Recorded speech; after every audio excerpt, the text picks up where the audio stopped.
quando se fala de varejo, o atacarejo é uma invenção brasileira que hoje é copiada pelo mundo, né? Ou tentam copiar. E é um modelo que ele é praticamente o único no mundo, porque é um modelo que agrega tanto o consumidor final como essa quantidade de micro e pequenas empresas que no Brasil é muito forte. É muito fácil o negócio ficar complexo e você perder a mão e, enfim, parar de enxergar de fato aonde a coisa está saindo do eixo.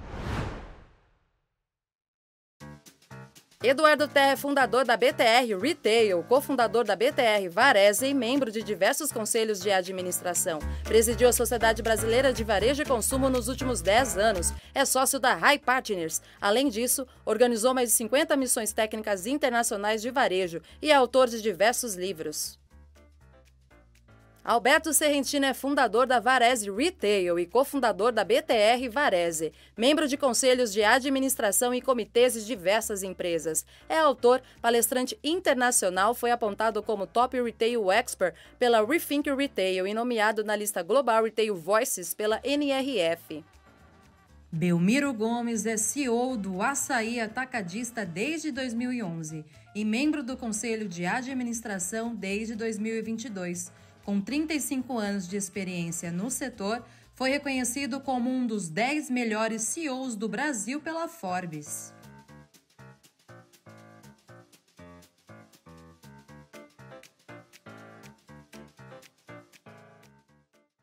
Olá, bem-vindos ao podcast 10 mais 10 da BTR Varese. Eu, Eduardo Terra, e meu sócio Alberto Serrentino, listamos os 10 temas mais importantes para o varejo brasileiro, para o varejo nacional e convidamos 10 CEOs que a gente entende serem relevantes para estarem conosco aqui no estúdio falando sobre esses temas. Queria agradecer vocês que têm nos seguido nos nossos canais, estão no YouTube com os episódios completos, o nosso canal de cortes, que também está muito bacana, né, com os melhores momentos aí dos nossos episódios.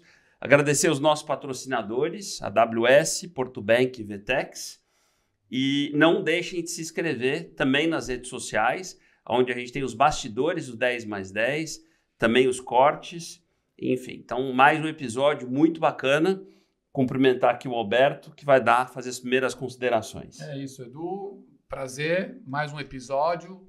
Todos que estão nos acompanhando, essa está sendo uma jornada riquíssima de aprendizado. Nós também estamos aprendendo muito com esses convidados e hoje quero cumprimentar, saudar e agradecer aqui o Belmiro Gomes, presidente e CEO do Açaí, que está aqui conosco. Muito obrigado, Belmiro, por nos prestigiar e por estar aqui hoje para conversar conosco.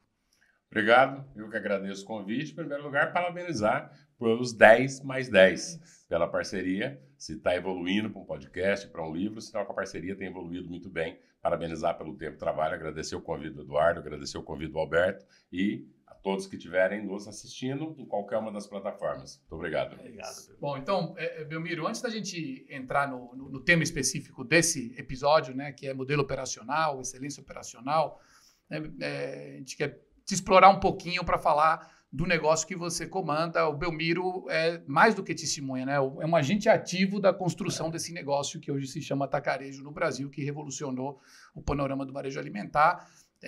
Do qual o Açaí é um dos expoentes e você participou do embrião disso. Então, fala um pouco do Açaí, os grandes números, talvez alguns fatos que as pessoas não conheçam em profundidade, porque os números são públicos, mas né, a escalada é tão agressiva e virtuosa que certamente tem muitos detalhes que se perdem no caminho. O que é o Açaí hoje, Belmiro? Obrigado. O Açaí hoje é a empresa mais presente nos domicílios brasileiros. Passou, né, uma empresa do outro setor, né, o ano passado. Nós estamos presentes em 1 de cada 4 domicílios, com fluxo aproximadamente de 38 milhões de pessoas passando todos os meses nas nossas lojas, o que dá quase $500 milhão no ano. É a marca mais conhecida do varejo brasileiro, seja alimentar, seja físico, como também de digital. Então, ou seja, né, a companhia está presente em 25 estados do Brasil, com quase 300 lojas, vamos ultrapassar o número de 300 agora no final de 2024. E uma das curiosidades, talvez, é a origem do nome açaí. Muita gente pergunta, é açaí ou açaí? Né? E é açaí, que é sol nascente em japonês. O açaí foi fundado em 1974, ali na Vila Carrão, em São Paulo. 1974, exato, são 50 anos. 50 anos que estamos comemorando. É o ano comemorando. que eu nasci, então tá claro. Então está comemorando 50 anos agora em 2024, com uma das maiores campanhas da história. E açaí significa açaí, que é sol nascente, por isso que o logo é o sol. Se você olhar o logo do açaí, ele é um sol nascente. Então, talvez uma das curiosidades para quem estiver, né? Sempre pergunta, mas é açaí ou é açaí, né? É açaí. Por isso, né, o acento tônico lá no i, né? Porque é a palavra que faria mais conexão com a palavra original do idioma japonês. Muito legal. Vocês que abrem loja todo dia, então, a ordem de grandeza, onde é que está hoje? Em parque de lojas? São Paulo. São Paulo é onde nasceu, onde tem a maior população do Brasil. Né? E aí, importante, acho que já fazendo um primeiro link para a origem do atacarejo no Brasil, né, que a gente vai acabar falando muito, vai ser sobre logística. Né? Nós somos um país com muita dificuldade logística, é um país de dimensões continentais, onde nós temos metrópoles mal planejadas, com circulação urbana deficitária, e muitas vezes muitas regiões distantes dos centros produtores. Então, quanto mais difícil foi a logística, o atacarejo acabou sendo a solução. Por isso, também a maior parte do parque de lojas hoje de São Paulo. E eu acho que uma coisa interessante, né, o atacarejo passou por momentos diferentes no Brasil. Acho que você viveu quase todos eles, né? Você consegue falar um pouquinho quais foram esses momentos? Desde o primeiro, né, que cara ele teve e que fases ele foi passando e aonde estamos hoje? Como é que ele foi evoluindo? Até chegar o número para todo mundo entender. Hoje o atacarejo é 50% do varejo brasileiro, o alimentar, né? 50% do varejo alimentar, aproximadamente, no Brasil. Ele é um canal que... E aí, muitas vezes, precisa ter uma cautela, porque ele não é um canal somente de venda a consumidor final. Perfeito. A depender do operador, do formato, você tem uma participação do público de micro e pequenas empresas de aproximadamente até, que varia de 30% a 45%, em algumas lojas até 50% da venda.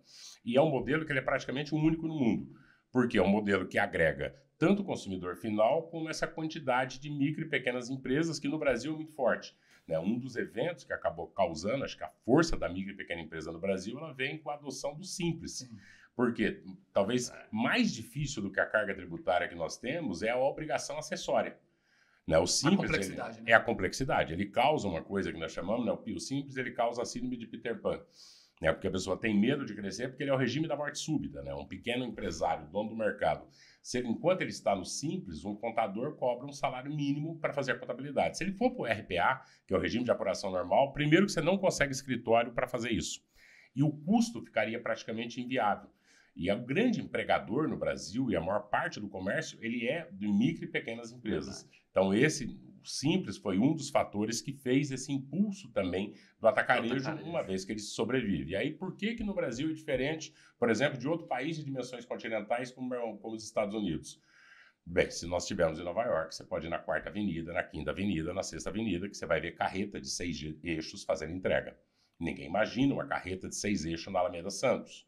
Então, por exemplo, você tem os grandes operadores de distribuição porta a porta, como assim, por exemplo, uma grande empresa americana, e que no Brasil esse papel acabou sendo feito para atacarejo. Então, nós podemos traçar aí uma linha do tempo, se eu puder já ir, por tentar resumir, porque a história é longa. Então, todo o segmento desde 1988. Então, na época, boa parte das lojas ainda eram muito fechadas para o público, pessoa jurídica. Mas, na medida que logística no Brasil ficou cada vez mais elevada, por quê? Nós temos talvez algumas diferenças, pegando em correlação com os outros países. Os países europeus você tem distância curta. E o frete, que é o custo logístico, ele é caro ou barato? Sempre depende qual é a relação do meu custo de transporte em relação ao que eu estou transportando. Então, o nosso combustível no Brasil ele é mais caro que o americano, para um produto muito mais barato. Então, qualquer distribuição porta a porta, qualquer entrega, ela é custosa. O custo de servir é elevado. Especialmente... Fora o de segurança, né, Belmiro? Que eleva um custo indireto muito grande. Muito pesado. Então, a distribuição nas grandes metrópoles de produtos de baixo valor agregado, arroz, óleo, açúcar, farinha de trigo, ela acabou sendo feita pelo nosso setor no início, que também atendia as classes mais baixas da população, especialmente a classe E e classe D. Na medida que o setor foi combinando o volume de venda que fazia para os micro e pequenos empreendedores, o que acabava gerando um custo baixo, e mais uma diluição de custos que vinha no que você agregava o consumidor final, foi criando um círculo positivo que vai explicar essa grande criação, essa grande evolução do atacarejo ao longo dos anos, e foi rompendo uma série de barreiras que seria a periferia da cidade, até estar hoje presente em todas as classes sociais. Então dá para dizer que o pequeno comércio como cliente gerou a escala que permitiu você ter custos para o consumidor de uma classe mais baixa que passou a ser cliente na pessoa física, né? Isso foi a formação do atacarejo. Sim, né? Porque em parte também o consumidor ele acabava entregando uma margem também melhor. Então, ou seja, ele faz a combinação. A combinação da diluição de custos pelo volume de venda que esse PJ trazia e a margem que o consumidor fazia acabou sendo um dos grandes motivadores no caso do Brasil. Tanto que, quando você olha também, uma das alavancas, né? Por que eu insisti muito sobre logística? Falar, mas o setor sempre foi mais barato que o varejo. Por quê? Exatamente por logística. O fato de não depender muitas vezes de um centro de distribuição, as lojas já foram construídas para receber diretamente o produto de baixo valor agregado, fazia com que você não tinha um custo operacional, seja do ponto de vista de você descarregar mercadoria no centro de distribuição, o giro de estoque que você precisa carregar em termos de capital, acabou sendo uma das grandes diferenças em relação ao hiper. Tanto que hoje, muitas vezes, eu escuto algumas críticas falar, mas o atacarejo está virando o hiper. Não, porque a logística não é do hipermercado. Ou seja, não é à toa que nós tivemos que gastar o que nós gastamos quando foi feita a conversão das lojas do Extra para elevar o piso, que é de uma carga de 800 quilos no hipermercado, para 3,5 toneladas, que é o que eu preciso para tocar uma loja de atacarejo. Então, Belmiro, não, porque agora o Belmiro deu um gancho muito bom agora para a gente começar a entrar na razão pela qual te convidamos para estar aqui conosco hoje, né? Que é essa discussão de modelo operacional. O que a gente entende por modelo operacional, falamos sobre isso no episódio 0, né? Que deu o laga dessa série, está muito associado à qualidade da execução. O varejo é um negócio historicamente, fortemente baseado em execução.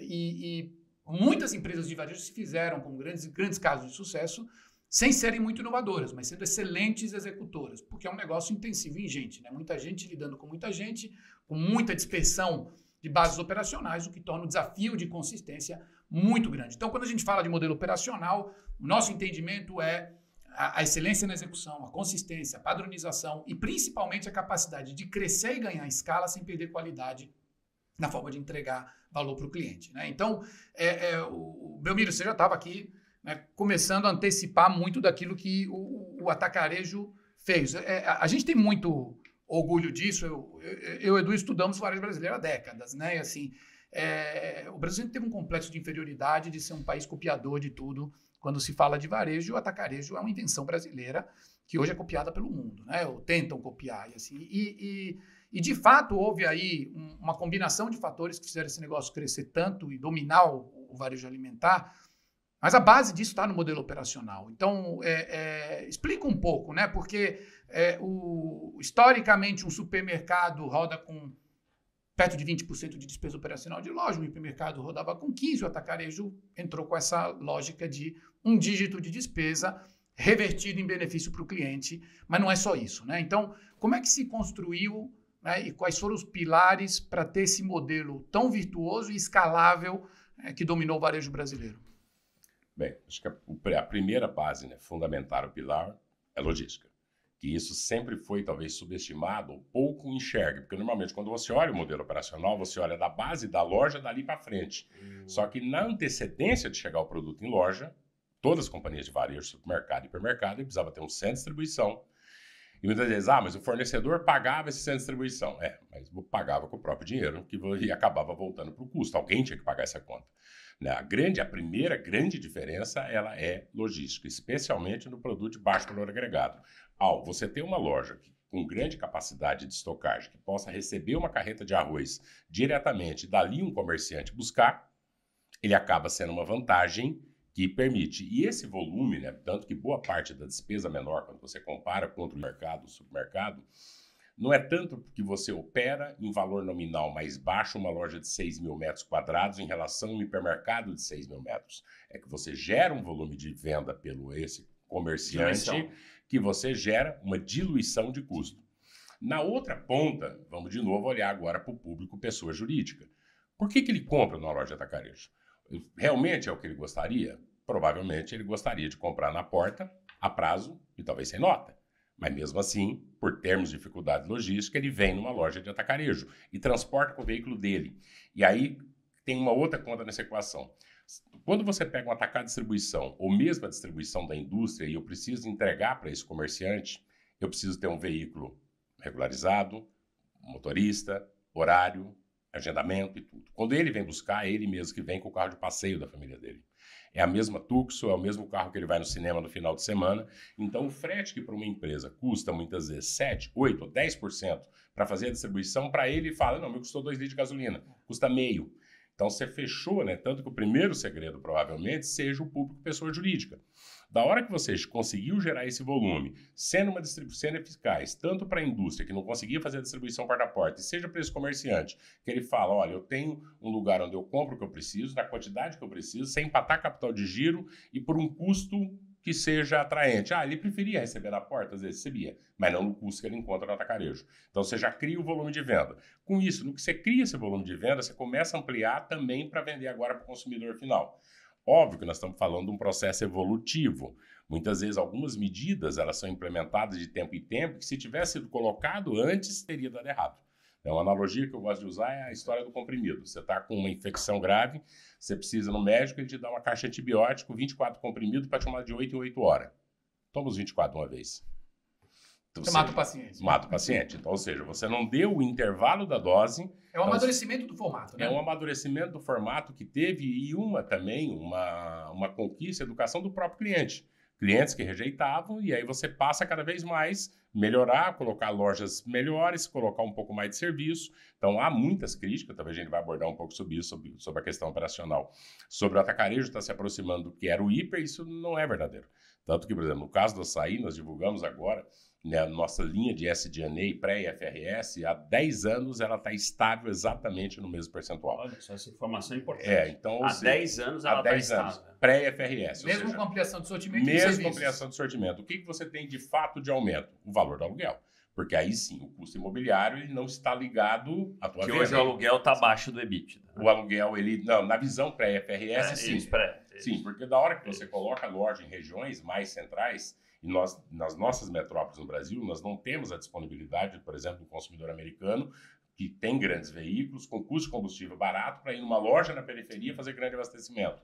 Tempo, ele é muito complexo no Brasil. Então, as lojas agora elas estão em regiões mais centrais para poder também, tanto atender esse PJ, principalmente, por exemplo, quem está no food service, história, né? Quem está com a panela no fogo, ele precisa de tempo para abastecer. Então, o que você está dizendo é ex-aluguel, o custo está estável. O custo operacional está estável há praticamente uma década. E vocês vêm incorporando serviços e ampliando gradualmente a oferta, né? Perfeito, perfeito. Agora, está perfeita a análise, né? O que a gente tem visto nos últimos 5 anos, eu diria, primeiro, a chegada de players de todas as formas, né? Então, muitos supermercados passaram a ter atacarejo, os regionais passaram a atuar em atacarejo, enfim, e com propostas diferentes. Mesmo os grandes players passaram a ter diversificações. Então, a gente vê atacarejo fazendo parcelamento em cartão sem juros, a gente vê atacarejo fazendo atuação como atacado distribuidor com revendedor, a gente vê atacarejo com serviços em loja muito parecidos com o supermercado, então fatiamento de frios, açougue com corte, enfim, as variações são grandes que fazem essa reflexão que você trouxe do atacarejo se aproximar ao que foi um dia o hipermercado. Você tocou num ponto importante que acho que não é tão óbvio, que a diferenciação está muitas vezes no que a gente não enxerga, né? Que é no modelo de entrega da indústria para ele. Mas como é que você enxerga o açaí e o atacarejo no Brasil nos próximos 5 anos? Né? Acho que uma das coisas que fazem eu e o Alberto serem muito fãs do modelo do açaí é essa consistência estratégica. Né? Eu acho que vocês têm se mantido consistentes na proposta de valor. Né? Então, não sei se é um pouco do teu pensamento, mas queria que você falasse como é que você vê o futuro. Bem, acho que assim, né, além disso, né, o açaí, nós crescemos, para ter uma ideia, de 2011 até agora, o CAGR de crescimento da companhia é de 26%. E muito foi feito... 26% de crescimento médio anual em quase 15 anos. Em quase 15 anos. Nós temos de 3 bilhões de reais de faturamento para um faturamento que deve, agora no acumulado do LTM até o terceiro TRI, que são o número de capital aberto, aproximadamente de 80 bilhões de reais. Então, ou seja, né, e parte disso também não foi feito operando o mesmo modelo. Então, nós temos feito uma evolução constante. Sim. Óbvio que em qualquer processo evolutivo você pode errar também. Né? Faz parte, senão também você vai... Sempre a visão da companhia foi o quê? Se nós ficássemos simplesmente parados, primeiro que o mercado endereçável, para aquele atacarejo raiz, que muita gente fala do passado, ele era um mercado endereçável muito menor do que é hoje. Então, ou seja, ele era um atacarejo, que ele era uma solução muito eficaz para o público revendedor, as mercearias e mercados, para o food service nem tanto, porque aí você precisa manter um sortimento mais elevado para o food service. Ele era uma solução para o público de classe DE, mas ele era muito, talvez, hostil ou não tão amigável, porque você tinha uma grande vantagem, que era o preço baixo, mas tinha um calcanhar de Aquiles muito grande, que era a experiência de compra. E dado, né, que o Brasil é um país, infelizmente, de grandes desigualdades sociais, para penetrar nas outras classes sociais, e hoje, por exemplo, no caso do açaí, a participação de todas as classes está em linha com a participação que tem dentro do PIB da população brasileira. Informação importante. Você pegar a pirâmide social brasileira, exato. Ela reflete a tua base de consumidores. O atacarejo ultrapassou o supermercado como formato de maior penetração nos domicílios brasileiros. Exato. Passa de 70% das famílias brasileiras compram regularmente, né? Então... e para isso era necessário fazer evoluções. Para isso não daria, né? Então, muito dos ganhos de eficiência que nós tivemos, né, de produtividade ao longo desses anos, foi reinvestido na própria experiência de compra. Por isso que o SG&A se mantém estável. A bem da verdade, pela escala que se ganhou, se fosse aquele modelo raiz lá do passado, a despesa provavelmente estaria menor. Só que o mercado endereçável seria muito menor. Então o crescimento não teria acontecido... Não teria acontecido desse formato da forma como foi. Então, ou seja, para que ele se tornasse o mais amplo, né? E talvez o atacarejo é um dos que tem um dos maiores mercados endereçáveis do Brasil. Por quê? Nós tanto conseguimos ser uma boa solução para os consumidores de qualquer classe social, mas conseguimos ser uma boa solução para uma pizzaria, para um restaurante, para um mercadinho, para um hotel, né, para uma escola que vai atender, ou seja, qualquer um que produto precise, dado de novo, logística. Logística no Brasil, não subestime. Nós somos um país, insight importante. Não subestime a questão da logística. É um pilar fundamental. Tá certo. Legal. Bom, queria falar da AWS, o nosso primeiro patrocinador aqui do episódio de hoje. A AWS é a plataforma de nuvem líder mundial, com mais de 240 serviços completos, né? Oferecendo soluções para computação, armazenamento, bancos de dados, redes, análise de dados, aprendizado de máquina, IoT e muito mais. Então, um abraço a todo o time da AWS, ao Kleber, ao Enio, ao Rafa e a todos que nos apoiam aí. E já o Kleber, a gente tem uma pergunta para o Belmiro que o Alberto vai conduzir. A AWS está presente em 34 regiões do mundo, expandindo para outros mercados. São milhões de clientes que vão de startups, até empresas como o Açaí, né? Confiando aí a AWS sua infraestrutura para ganhar agilidade e redução de custos. Então, obrigado AWS. Então, o Alberto vai fazer uma primeira pergunta dos nossos saudação e um abraço grande aí a todos os amigos da AWS. Seu amigo Kleber Moraes, que é seu fornecedor e parceiro, manda a seguinte pergunta, meu amigo. Exatamente na linha do que você estava falando agora, né? Como é que, com esse crescimento tão agressivo que o Açaí teve, como é que consegue equilibrar a estratégia de crescimento com a busca permanente por eficiência operacional? Ou seja, como é que cresce com qualidade e não perde desempenho à medida em que expande e ganha escala? Obrigado, Kleber. Realmente, você é cliente da AWS aí. Obrigado pelo serviço prestado. Obviamente que num processo pesado de crescimento, algumas coisas vão ficar um pouco também pelo caminho, então sempre tem ajustes. Então, tanto que uma das primeiras, né, quando nós tínhamos já uma meta muito ambiciosa de crescer o Açaí, foi se preocupar com aquilo que seria o ativo ou insumo mais importante, qualidade de pessoas. O comércio ele é feito por gente. Nós criamos a Universidade Açaí lá em 2012, que era um centro de formação, não somente de formação técnica, mas uma preocupação muito grande com a questão de formação cultural. Principalmente, e nessa estratégia de crescimento, nós sempre buscamos o máximo possível descentralizar algumas decisões, principalmente quando nós estávamos entrando em outras regiões do Brasil, e ser muito forte em termos de cultura.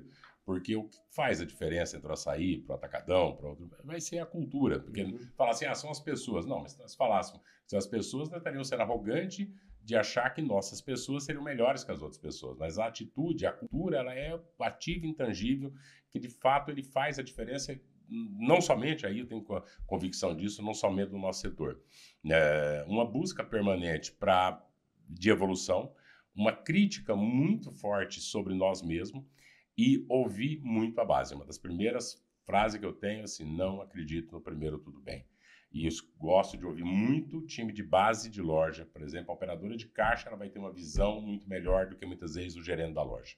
Né? Quem está na operação, em contato com o cliente, ele vai ter uma visão muito mais clara. Né? E na medida que você vai ficando grande, né, sempre se precisa ter uma cautela muito grande para não ficar igual a música do Cazuza, né? Sua piscina está cheia de rato, as suas ideias não correspondem aos fatos, porque é muito fácil de criar uma desconexão entre o que você está imaginando, né, e a vida como ela de é, fato né? a vida como ela é. Né? E primeiro que você precisa trabalhar muito na inspiração de pessoas. Né? Por quê? Né? Normalmente a nossa percepção, seja do que o cliente tem, ou até na vida pessoal. Um exemplo que eu dou é assim, você já escutou, Eduardo, sua voz gravada no WhatsApp? Já. Horrível, você não gostou. Já escutou? Difícil. Então, É duro. É duro. Se nem a sua voz, você sabe exatamente como é, entre o que você percebe para o que o outro te percebe, imagina o restante.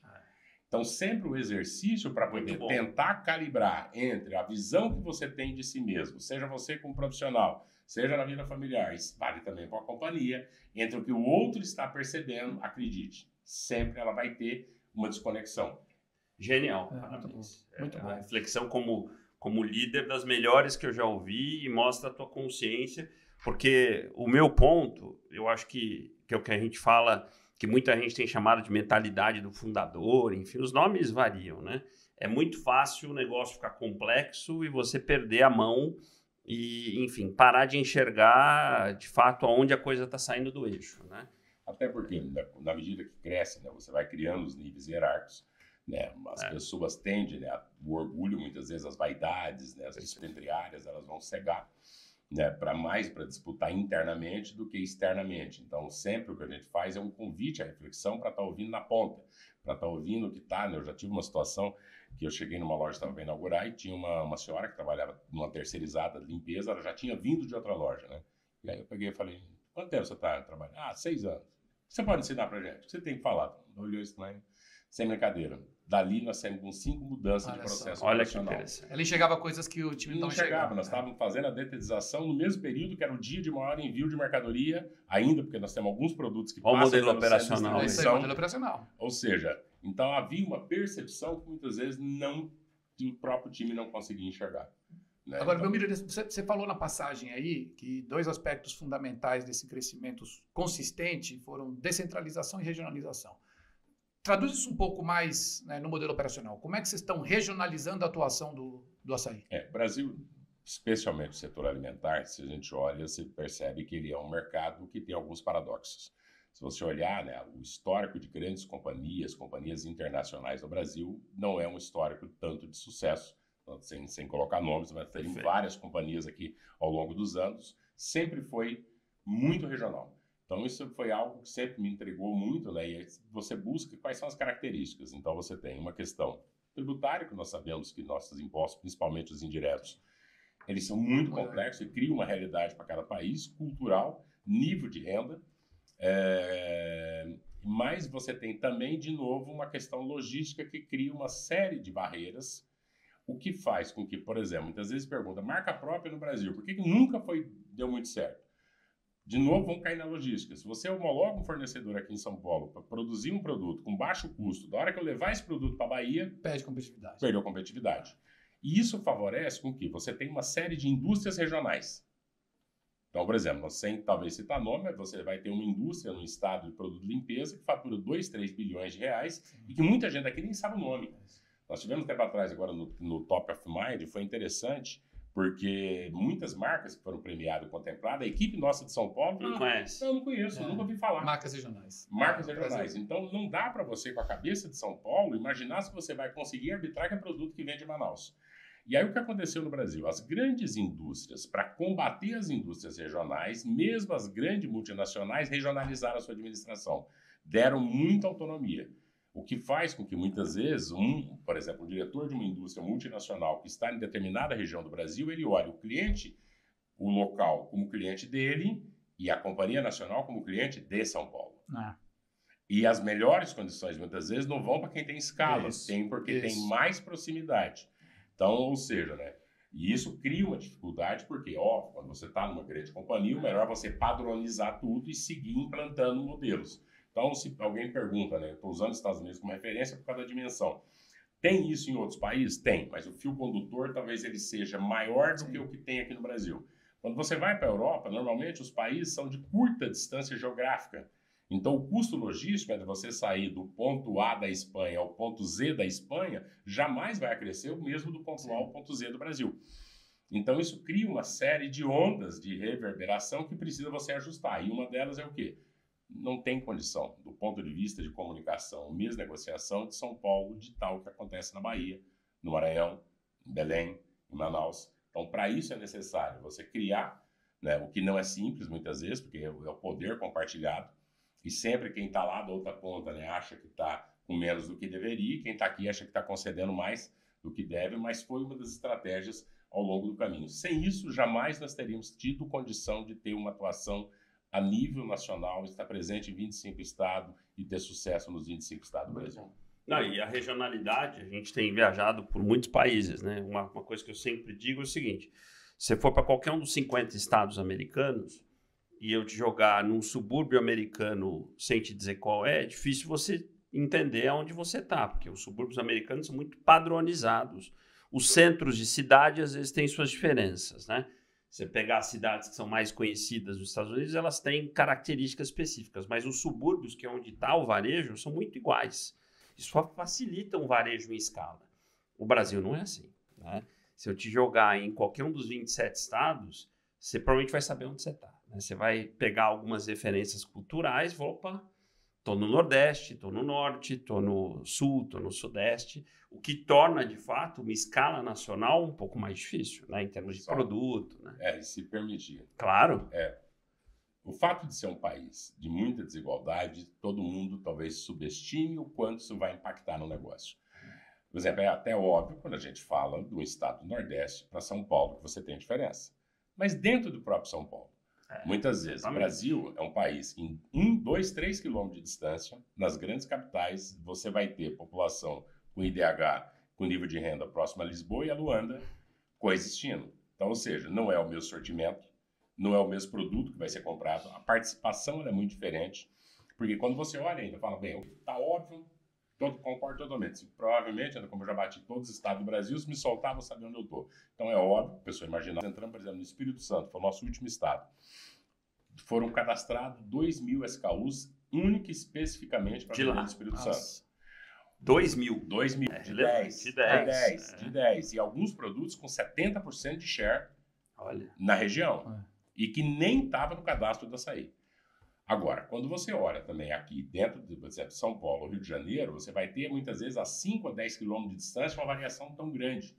Então, isso faz com que a escala, que normalmente é o que você falou, né, em outros países você vai conseguir manter padronizado o sortimento, faça quase que você tenha que administrar loja a loja, ou micro-região por micro-região. E isso vai explicar muito, né, está tentando resumir uma série de fatores, o porquê do sucesso tanto dos regionais. Se você olhar mesmo dentro de São Paulo, você tem rede de supermercado da Zona Leste, que é muito forte na Zona Leste. São locais, outras que são aqui da Zona Sul, porque aí dentro dessa megalópia aqui de São Paulo, ali praticamente você cria também micros mundos e micro-regiões onde ele se especializa. E normalmente, quando você vê que quando essa mesma pessoa que tem sucesso numa região, ela tenta ir para outra, ela já não consegue repetir a receita. Agora, Belmiro, pegando esse gancho que é super importante, né? Você fala de regionalismo mais do que isso, né? Quase localização da operação, né? Um nível de descentralização da execução comercial, da execução operacional muito complexo. Na escala que vocês têm hoje, que papel tem a tecnologia e que papel você vê para inteligência artificial e automação para conseguir garantir esse grau de microsegmentação de sortimento, modelo operacional, execução comercial, execução operacional, se beneficiando da escala que um negócio com hoje o poder do açaí tem. Não, total. Indiscutivelmente, você chega a um ponto que você não tem como, para fazer esse microgerenciamento, de estar baseado somente em pessoas. Então, as ferramentas, elas são, né, hoje, obviamente, estamos na onda da inteligência artificial.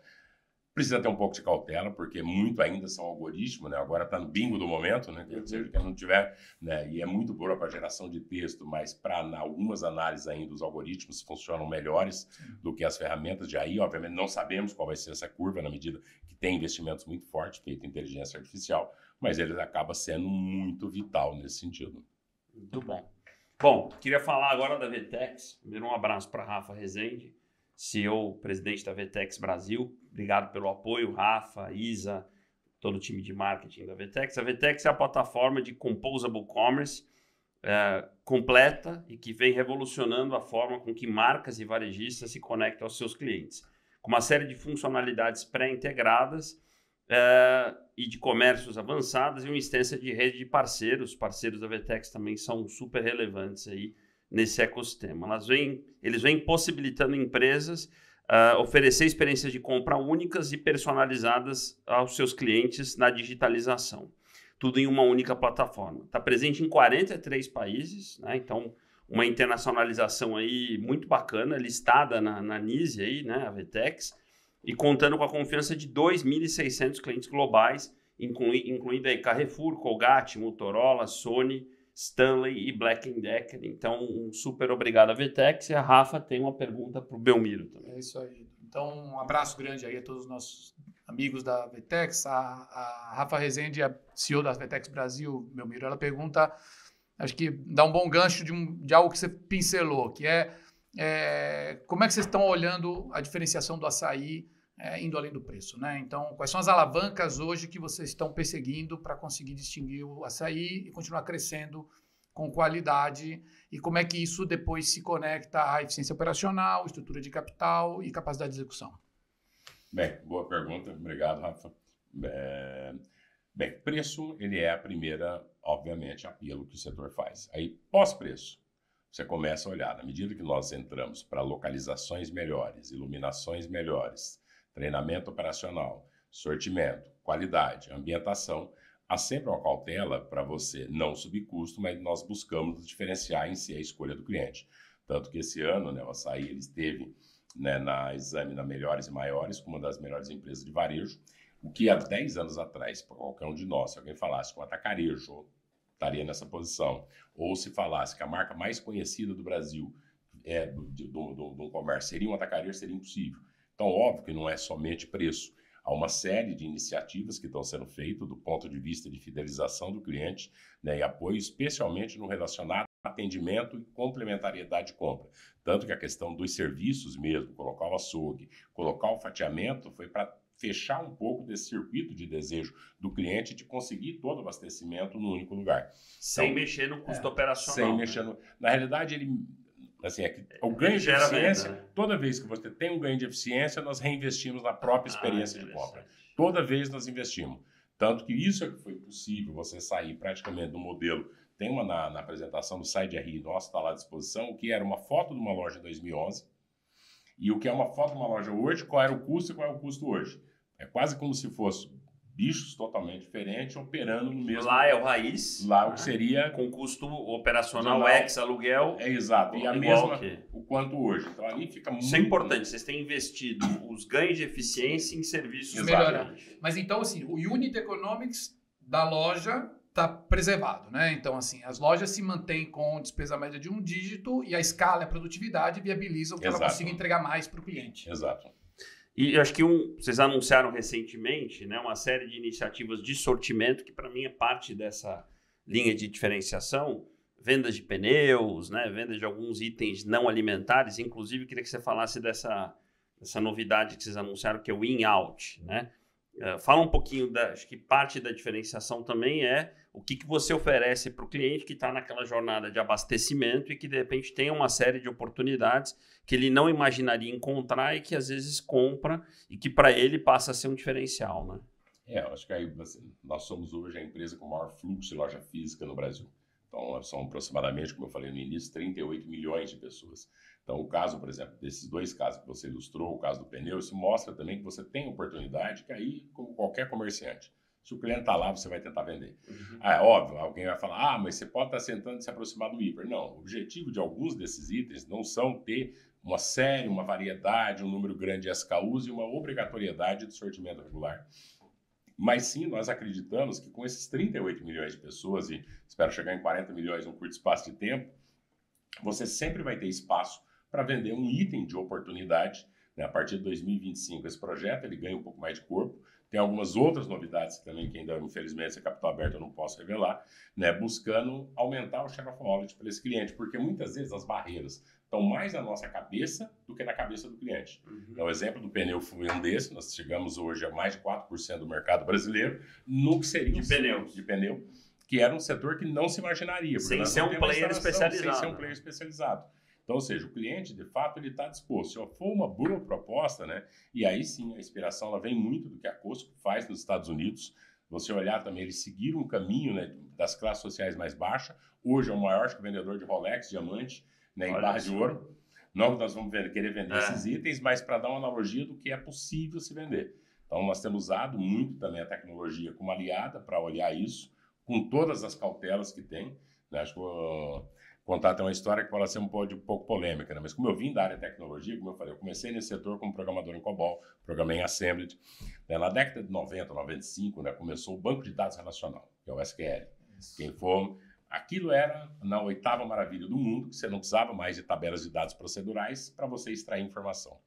Nós também sabíamos naquela época, pelo princípio de Moore na tecnologia, os processadores dobrando de velocidade.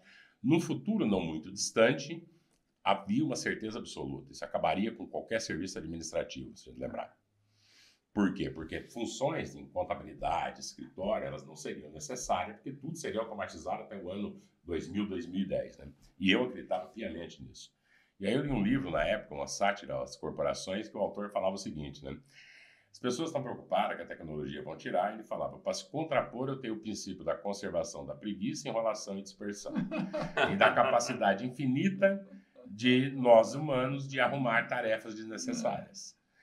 Cada vez que você fizer um hardware melhor, o programador vai gastar 90% disso numa programação menos cuidadosa. Os 10% que de fato é evolução, em alguns casos vai evoluir, mas em outros vão terminar em pilha de relatórios infindáveis. Dessa forma, eu prevejo que os escritórios, daqui a 20 anos, terão o dobro de pessoas que tem hoje. Olha só. Eu li isso e falei, esquece, esse cara tá louco. E aí foi obrigado a dar razão. Eu peguei o caso de uma companhia que em 95 ela tinha X lojas e tinha um Y número de funcionários. 30 anos depois, tinha uma quantidade menor de loja e o dobro de funcionários. Então, ou seja, por isso que às vezes algumas cautelas também com a tecnologia é necessário. É o Dilbert, né? Nós tivemos do Dilbert. a Metaverso, que foi talvez uma das últimas que as empresas compraram.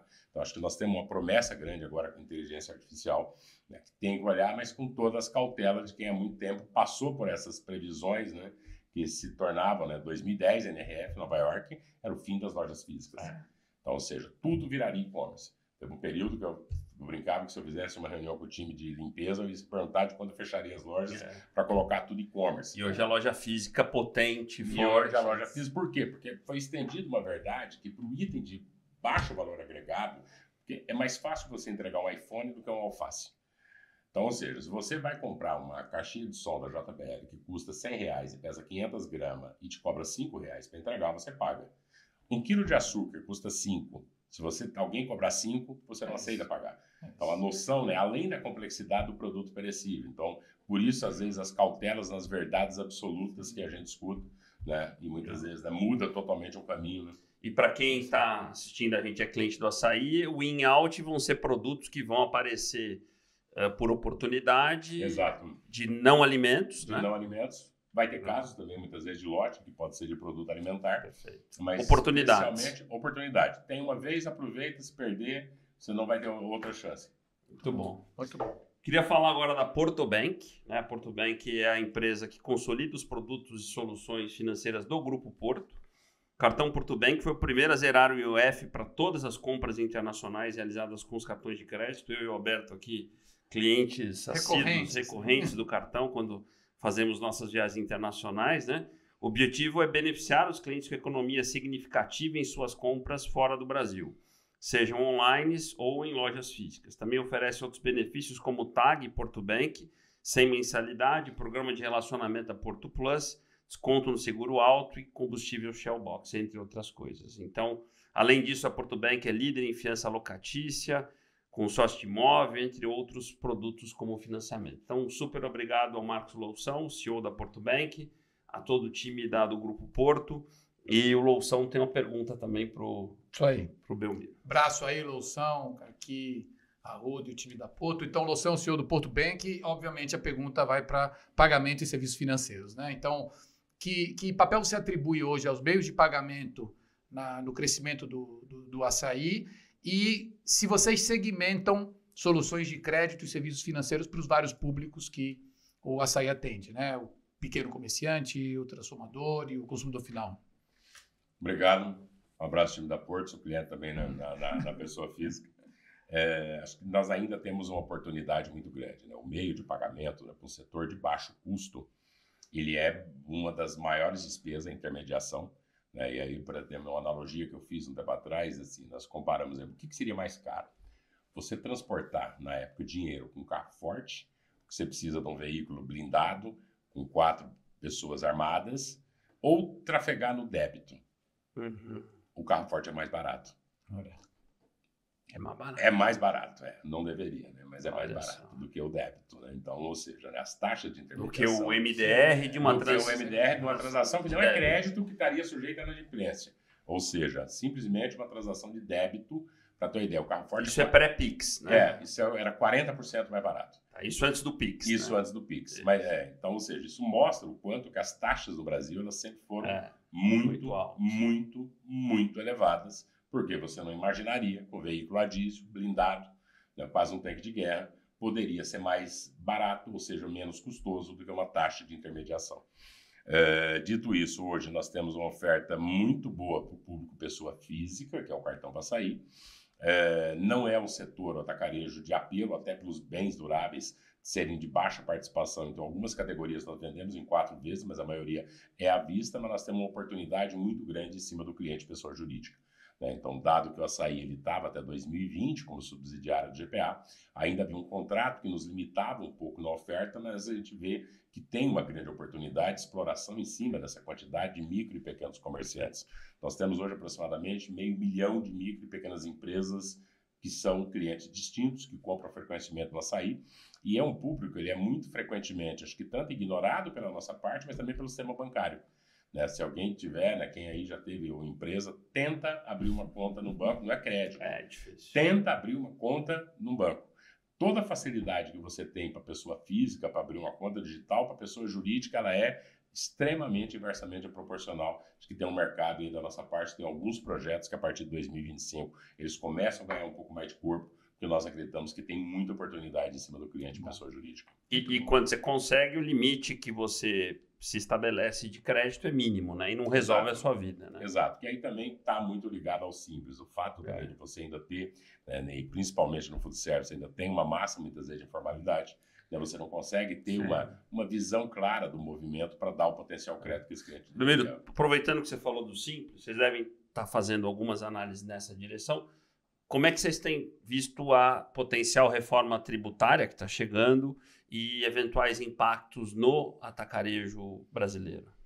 Bem, acho que nós vamos ter um primeiro período que vai ser complexo e doloroso. Sim. Por quê? Né? As obrigações acessórias, né? Por que eu estou chamando a atenção disso? Né? Porque carga tributária, né? Ela depende de quanto que eu gasto de um país. Né? Você pode ter, né? Por incrível que possa parecer, né? Talvez o Brasil, o grande custo é a complexidade tributária. Então, você tem um período que você trabalha nos dois sistemas, o que vai trazer aumento de complexidade. Um aumento de complexidade muito, muito pesado, né? Principalmente para quem opera, né, em vários estados diferentes. Às vezes o mesmo tributo ou a mesma palavra ele é diferente de um estado para o outro.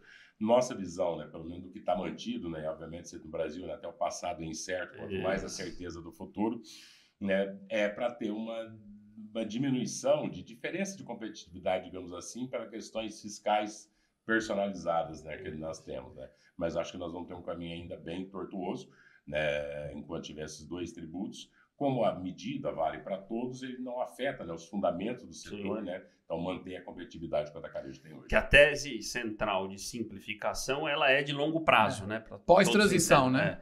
E ela, na transição, ela tende a gerar mais complicação. Mais complexidade, por um período muito longo. Isso, por um período que não é 1 ano ou 2, né? É bastante tempo, né? Só você olhar a quantidade que qualquer companhia tem de auto-administração. São ponto de atenção. Temas que era simplesmente por desconhecimento.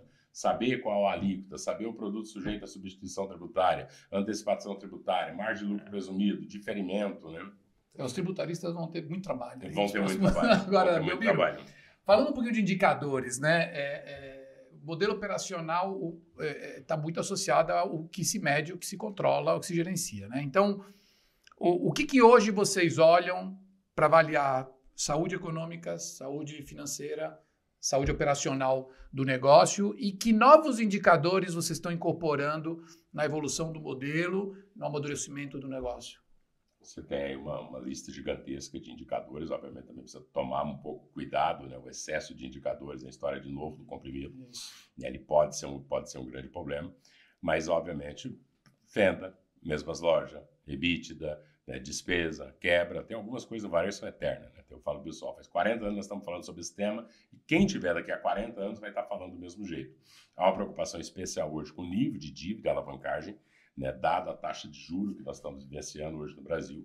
No caso, estrutura de capital, né? A estrutura de capital, no caso do açaí mesmo, nós tínhamos acabado de fazer, né, além de termos recebido uma dívida muito pesada na cisão com o GPA, porque é uma história curiosa, talvez, do açaí. Desde que eu estou à frente do açaí, nós nunca recebemos um recurso de nenhum investidor, nem de acionista controlador, nem do GPA, nem do Casino. Só geração de caixa. Só geração de caixa própria. Né? Então, hoje, né, a gente precisa ter uma cautela maior, porque, no fim, depois, quando veio o projeto do Extra, a expectativa da Selic era uma Selic diferente do que está hoje.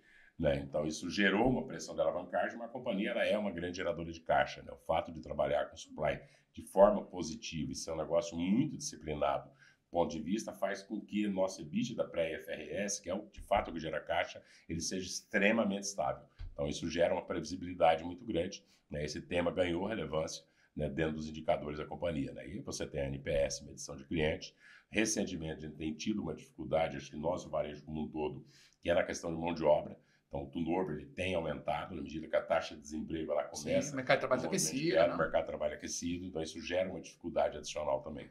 No caso dos clientes, né, hoje, até que nível de granularidade vocês conseguem descer no monitoramento do cliente? Né? Então, base ativa, frequência, recorrência, você falou de NPS. Né? Quanto que vocês hoje dominam, de fato, o cliente pelos dados? Acho que tem um potencial.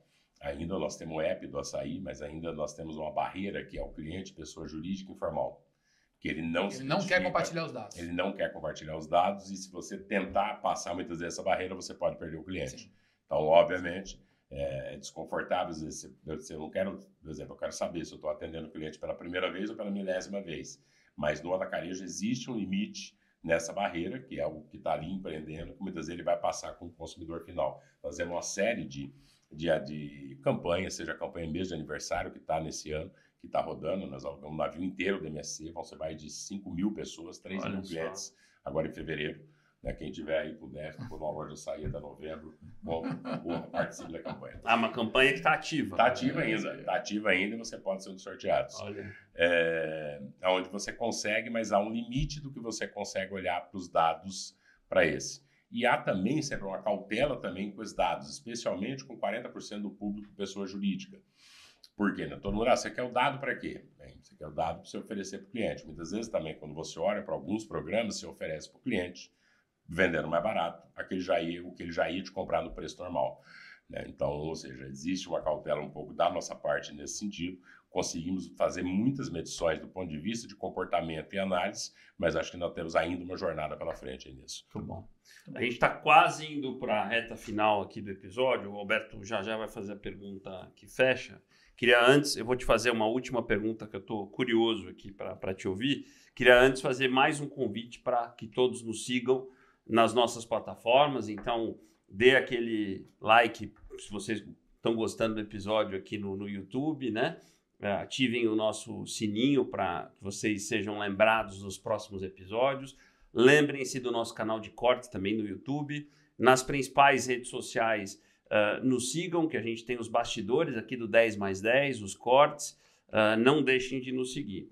Belmiro, queria, da minha parte, fazer uma pergunta muito sobre liderança. Eu acho que a gente tem falado do modelo operacional, o Alberto falou de indicadores, a gente falou do modelo em si do atacarejo, mas você, desde o início, deu alguns insights aos pouquinhos, foi deixando muito claro que muito desse sucesso do açaí tem a ver muito com essa liderança que você vem exercendo. Você demonstrou um cuidado com a base, né?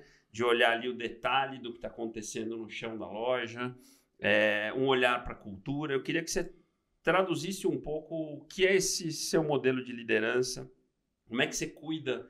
São quantas pessoas hoje? 85 mil colaboradores. Eu, pelo menos, não tenho dúvida que grande parte do sucesso desse modelo tem a ver com isso, né? Com como liderar esse grupo, com esse cuidado com a cultura, com como as pessoas olham, né, esse negócio, o engajar essas pessoas. Como é que você olha isso, né? Como é que você definiria o seu modelo de liderança para esse modelo que, sem dúvida, é um sucesso? De fato, você tem toda a razão. Assim, a cultura que permeia, né, acho que é o ponto de maior importância, né, especialmente, né, para uma companhia que ela teve que se reinventar e teve essa taxa de crescimento, né, 26% ano sobre ano. Óbvio, os desafios, a mudança de modelo de negócio, do que nós falamos que era uma loja, né, ao longo dos anos. Eu acredito muito na liderança pela inspiração.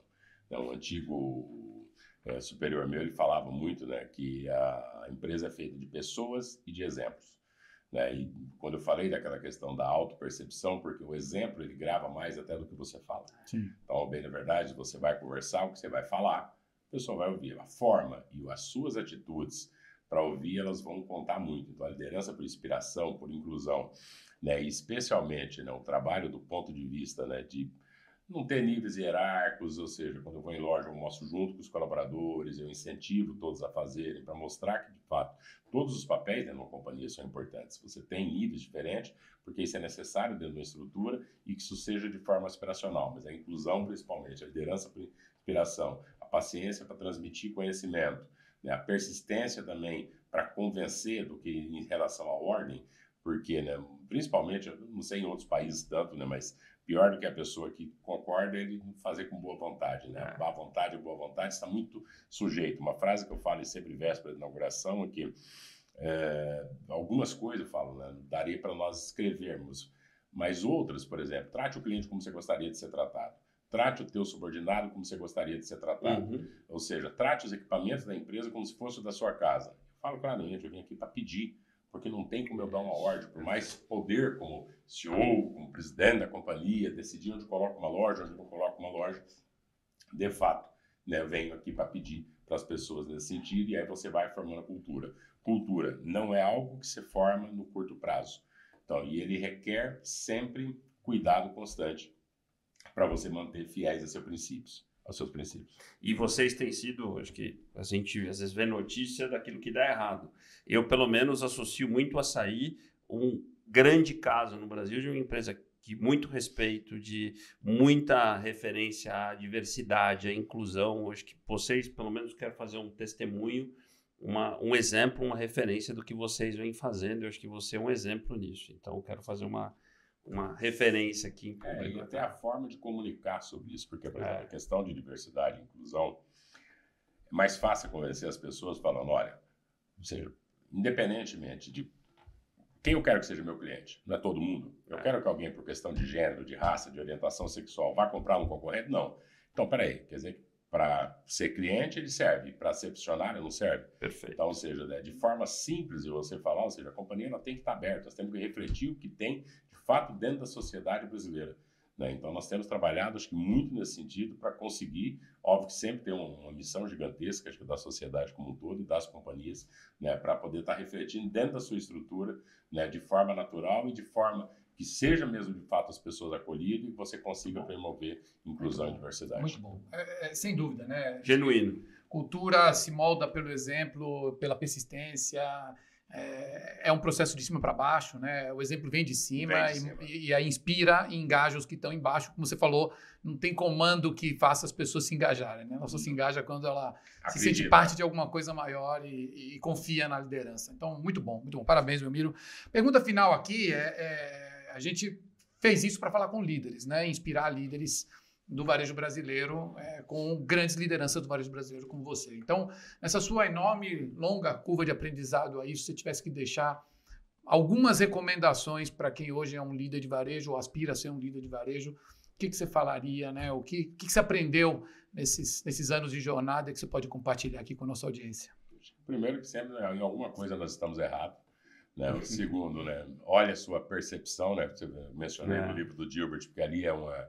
Né, sempre ele era bem contra, né, e bem sátiro em relação, principalmente à chefia, né, então esteja sempre olhando se o que estão te percebendo, se você está percebendo o mundo à sua volta é de fato o que teu cliente percebe, o que teu cliente, seja o cliente não somente, né, todos os clientes, né, todos os stakeholders que estão em volta para a companhia, persistência, abertura ao novo, mas também sem muito encantamento, né, de abraçar, né, e não se apaixonar, né, não pelo problema, né, e sim, talvez também exageradamente pela solução. E manter-se atento às movimentações do mercado. Né? Você tem uma certeza que daqui a 3 anos não vai ser como nós estamos pensando agora. Eu tenho uma certeza que daqui a 5 anos não vai ser como nós estamos pensando agora. Tivemos recentemente um fenômeno até polêmico, eu fui um dos primeiros a falar, que é o assunto das bets, das apostas esportivas. Verdade. E que em 2021... Você foi o primeiro a levantar esse tema. Em 2021, 20 praticamente não existia.